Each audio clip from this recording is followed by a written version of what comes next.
शिवसेना उद्धव बाळासाहेब ठाकरे पक्षाच्या नेत्या आणि प्रवक्त्या सुषमाताई अंधारे आपल्यासोबत आहेत. ताई, अशोक खरातचं प्रकरण आपण पाहतोय. आज अंजली दमानी यांनी एक नवीन माहिती समोर आलेली आहे. ते त्यांचं असं म्हणणं आहे की अशोक खरात आणि रुपाली चाकणकर यांच्यामध्ये जवळपास 27 कॉल जे आहेत ते झालेले आहेत. एकनाथ शिंदे यांचे बरेचसे कॉल आहेत. त्याचबरोबर सुनील तटकरे यांच्यासोबत सुद्धा 7-8 वेळा संवाद झाला आणि चंद्रकांत पाटील यांच्यासोबत सुद्धा संवाद झालेला आहे. ही आज जी माहिती दमानिया यांच्याकडून येते ती माहिती गंभीर आहे.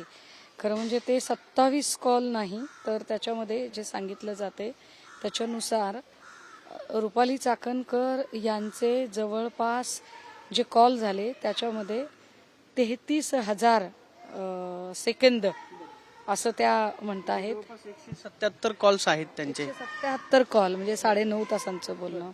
त्यांच्या बहिणीचे 236 कॉल सांगितले जात आहेत. आता राज्याचे मुख्यमंत्र्यांचे 17 कॉल आहेत असं सुद्धा सांगितलं जाते. मुख्यमंत्र्यांचे 17 कॉल कोणते? आता हे मुख्यमंत्र्यांचे 17 कॉल म्हणजे आत्ताच्या चालू मुख्यमंत्र्यांचे कॉल आहेत की आधीच्या मुख्यमंत्र्यांचे आहेत, हे मला वाटतं दमानी यांनाच विचारायला पाहिजे.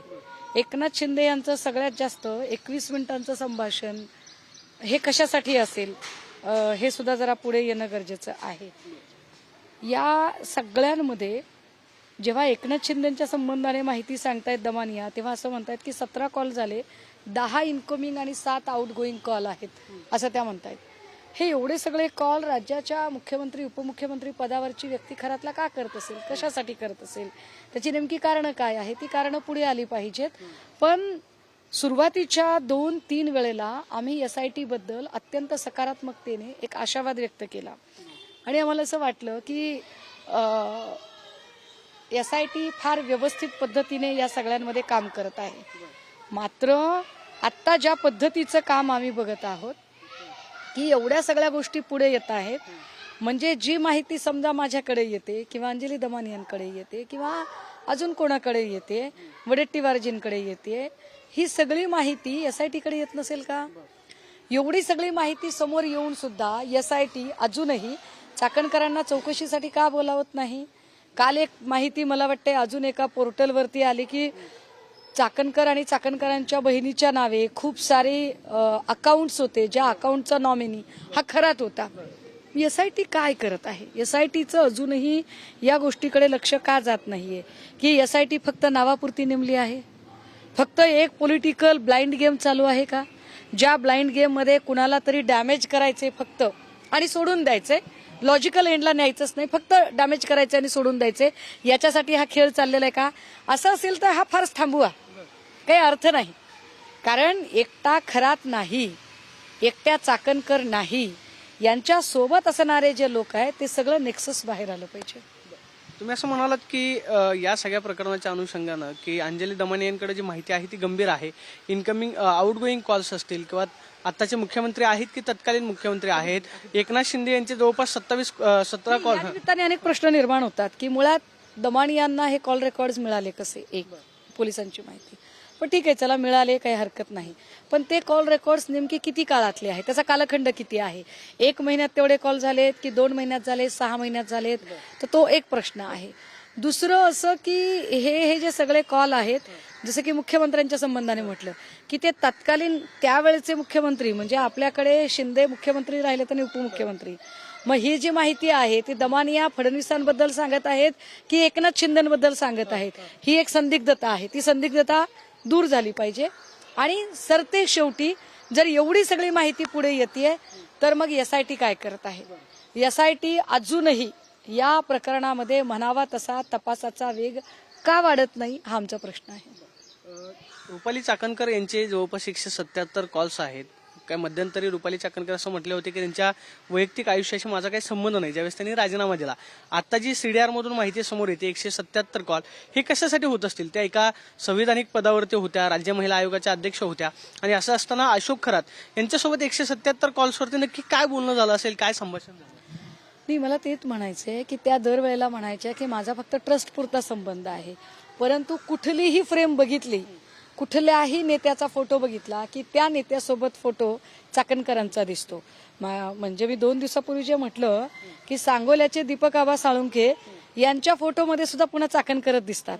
या सगळ्या प्रकरणामध्ये खरातचा रोल काय येतो आणि या सगळ्या गोष्टींमध्ये चाकणकर इन्व्हॉल्व का आहेत आणि चाकणकरांचे जर व्यक्तिगत संबंध नसतील तर एखाद्या माणसाला चाकणकर 177 आणि चाकणकरांची सख्खी बहीण जी त्यांची सख्खी जाऊ पण आहे ती 236 कॉल, हे खूप झालं ना. 177 कॉल, 236 कॉल. मागच्या संपूर्ण 8 दिवसात मी माझ्या सख्ख्या आईला हार्डली 2 कॉल केलेले आहेत. म्हणजे माझ्या आईसोबतही मला कामामध्ये बोलायला भेटायला वेळ मिळाला नाही. माझ्या जे सख्खे भाऊ आहेत त्यांच्याशी कदाचित 8 दिवसात माझा एखादा कॉल झालेला असेल, कारण माझं काम तेवढं असतं. मी कधी जर दौऱ्यावर असेल तर माझी मुलगी खूप लहान आहे, पण तिला दिवसभरातनं एखादा कॉल केला तर, नाहीतर 3 दिवसात एक कॉल करते मी. 177 कॉल कशासाठी केले गेले, 236 कॉल कशासाठी. महिला आयोगाकडे आलेली प्रकरणं म्हणजे करुणा मुंडेंनी जी काही माहिती पुढे आणली ती दुर्लक्षून चालणार नाही.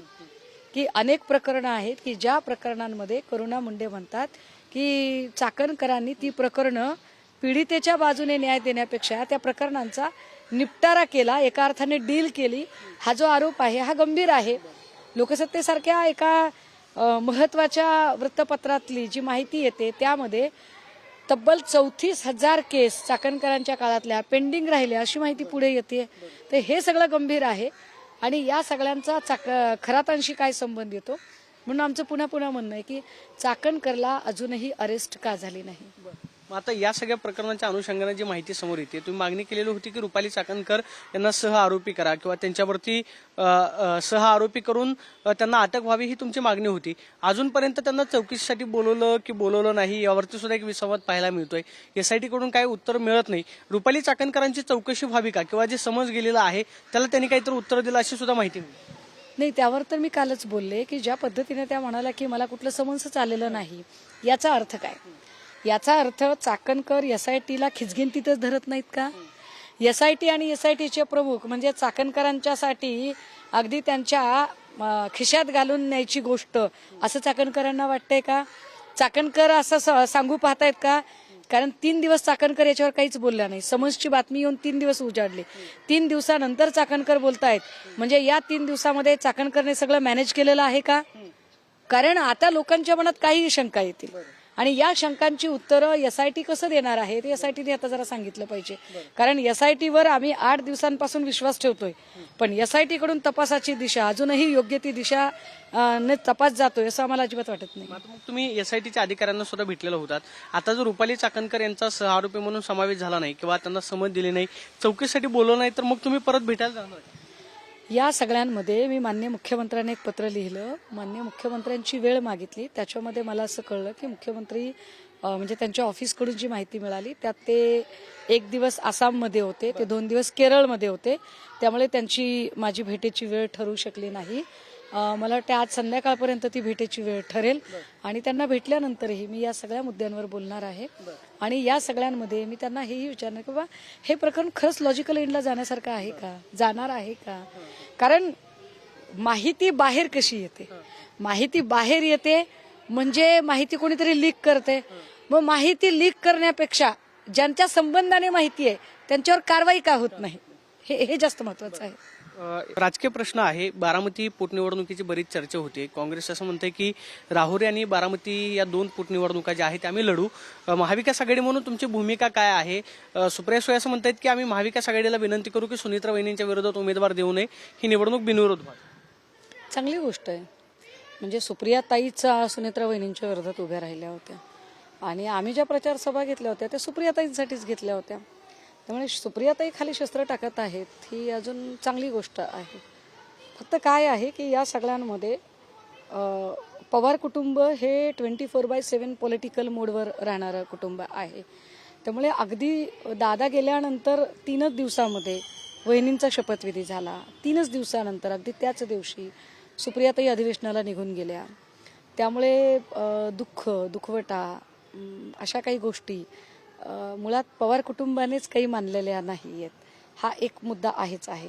परंतु तरी सुद्धा महाविकास आघाडीने उमेदवार द्यायचा की न द्यायचा आणि काँग्रेसने उमेदवार द्यायचा ठरवलं तर काँग्रेसची चर्चा किंवा त्यांचा प्रस्ताव हा आमच्यापर्यंत आलेला नाही. जेव्हा राष्ट्रवादीकडून किंवा काँग्रेसकडून तशा काही चर्चा आमच्यापर्यंत पोचतील तेव्हा निश्चितपणे माझ्या पक्षाकडनं काही उत्तरं दिली जातील. आत्ता सध्या तरी आमच्याकडे या संदर्भातला कुठलाही प्रस्ताव नाही. राष्ट्रवादीमधला वाद जो आहे तो चव्हाट्यावरती येताना पाहायला मिळतोय. सुनेत्राबाईंनी दिल्लीमध्ये गेलेल्या होत्या. या आधीच्या दौऱ्यामध्ये त्यांच्यासोबत सुनील तटकरे, प्रफुल्ल पटेल पाहायला मिळाले. मात्र त्यानंतर सुनेत्राबाईंनी जे निवडणूक आयोगाला पत्र दिलेलं होतं त्या पत्रामध्ये सुनील तटकरे असतील किंवा मग प्रफुल्ल पटेलांच्या पदाचा उल्लेख केला नाही. त्यामुळे राष्ट्रवादीमध्ये काही आलबेल नाहीये किंवा विसंवाद आहे अशा पद्धतीची एक चर्चा सुरू झालेली आहे. सुनेत्राबाईंनी तिकडे दिल्लीत असताना तटकरे मात्र इकडे मुंबईमध्ये. राष्ट्रवादीमध्ये आलबेल नाही हे दादा होते तेव्हापासूनची परिस्थिती आहे. तो जो नरेश अरोरा आहे त्याला त्याचं काम, या कामावर दादा नाराज होते.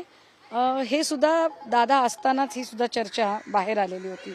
पण आता अडचण अशी आहे की बाकी काही जरी असलं तरी सुद्धा मुळात दादा असतील, सुनेत्रा वहिनी असतील, मी जे म्हटलं की हे 24/7 पॉलिटिकल मोडवर अलर्ट असणारं कुटुंब आहे. आणि स्वतः सुनेत्रा वहिनी या डॉक्टर पद्मसिंह पाटलांच्या कुटुंबातल्या आहेत, पवारसाहेबांच्या सुनबाई आहेत, दादांच्या पत्नी आहेत. त्यामुळे राजकारण या सगळ्यांच्या नसानसात भिनलेलं आहे. त्यामुळे जरी काही वादप्रवाद असतील, तटकरे पटेलांवरची नाराजी असेल, पक्षांतर्गत असंतोष असेल, काही जरी असलं तरी तटकरेंच्या बद्दल किंवा पटेलांच्या बद्दल तडकाफडकी सुनेत्रा वहिनी काही निर्णय घेतील असं अजिबात वाटत नाही. नाही, मग मात्र पदांचा उल्लेख जो आहे तो पत्रामध्ये थेट करण्यात आला नाही. केंद्रीय निवडणूक आयोगाला जे पत्र पाठवलं, काही वेगळी पण कारणं असू शकतात. कदाचित असंही असू शकतं की दादांच्या सोबत काम करणारी टीम त्यातली बरीचशी लोक आता वेगळी झालेली आहेत किंवा नवीन लोक आलेली आहेत. स्टाफ बदलणं असेल, लिहिणारा माणूस बदलणं असेल, शब्द योजना, त्याची पद्धत, माणूस बदलला की जरा पद्धत बदलते. त्यामुळे कदाचित काही गोष्टी इकडे तिकडे झाल्या असतील. पण लगेच या गोष्टीवरून पटेलांना पदावरून बाजूला करणे असं इतका तडकाफडकी निर्णय राष्ट्रवादीसारख्या पक्षात होईल असं वाटत नाही. शेवटचा प्रश्न आहे. तुम्ही असं म्हटलात की मुख्यमंत्र्यांना भेटीची वेळ मागितलेली आहे. आज पुन्हा मुख्यमंत्री कार्यालयाशी तुम्ही संपर्क साधून भेटीची वेळ मागणार का? आणि या भेटीमध्ये रुपाली चाकणकर यांच्यावरती कारवाई करावी किंवा त्यांना अटक करावी, सहआरोपी करावं, ही प्रमुख मागणी असणार आहे. मी आज संध्याकाळी परत एकदा माननीय मुख्यमंत्र्यांच्या कार्यालयाला संपर्क करणार आहे आणि त्यांच्याशी बोलणार आहे. पण मी पुन्हा एकदा आपल्याला सांगितलं पाहिजे की फक्त रुपाली चाकणकरच नाही, तर या सगळ्या प्रकरणामध्ये नामकर्ण आवारे असेल, ललित पोफळे असेल, गमे असेल. कारण हा जो गमे नावाचा जो संचालक आहे तर नामकर्ण आवारेची मुलगी ही गमेच्या घरात दिलेली आहे. तर हे सगळे नातेगोत्यातले लोक आहेत एकमेकांचे. तर या सगळ्या आजी माजी संचालकांची चौकशी व्हावी हा आमचा आग्रह असणार आहे. आणि या सगळ्यांचा सहभाग नेमका कुठपर्यंत आहे तो सुद्धा तपासला गेला पाहिजे. इव्हन EOWला सुद्धा मी या संबंधात पत्र लिहित आहे. आपण पाहतोय की या सगळ्या प्रकरणाची चौकशी जी आहे ती व्हावी यासाठी मी राज्याचे मुख्यमंत्री देवेंद्र फडणवीस यांना भेटणार आहे आणि EOWकडे सुद्धा पत्रव्यवहार करून चौकशी करावी अशी मागणी करण्याची प्रतिक्रिया सुषमा अंधारेंनी दिल्याच पाहायला मिळते. कॅमेरा पर्सन अभिजित पिसेसोनी, प्रदीप कापसे, TV9 मराठी, पुणे.